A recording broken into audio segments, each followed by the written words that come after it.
ଗୋଟେ କଣ ରାତିରେ ଆଜି ଧଳା ଫରଫରିଆ ଇଟିଲି ହେଇଛି। ଧଳା ତ ନୁହେଁ, ଏଟା ମାଟିଆ ହେଇଯାଇଛି। ମୁଁ ବି ସେଇଆ କହିବ। ଏଟା ମାଟିଆ ନା କାଳିଆ ମ? ବିରିରେ ଟିକେ ଚୋପା ରହିଯାଉଛି। ବିରିରେ ଟିକେ ଚୋପା ରହିଯାଉଛି। ତାପରେ ଏଇ ଯୋଉ ସୁଜିଟା ନୁହଁ କି, ସେ ସୁଜିଟା ବି ଟିକେ ହେନ୍ତା କଲର। ସୁଜିଟା ହେନ୍ତା କଲର ମାନେ ଏଟା ସୁଜି ଆଉ ବିରିର ଦୋଷ, କାରିଗର ଦୋଷ ନାହିଁ। ଓହୋ। ନାଇଁ ଠିକ କଥା ଯାହା କହିଲା ସେ, କାରଣ ଆମର ଦେଖିଆ। ସେଇଟା ତ ପୁରା ଧଳା ଥିଲା। ତାହେଲେ ଠିକ କାରିଗର ଦୋଷ ନାହିଁ।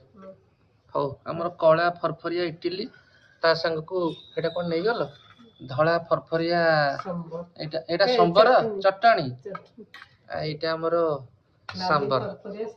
ସାମ୍ବର ପାଣି। ଏଥିରେ ସବୁ ପନିପରିବା ପଡିଛି ତ?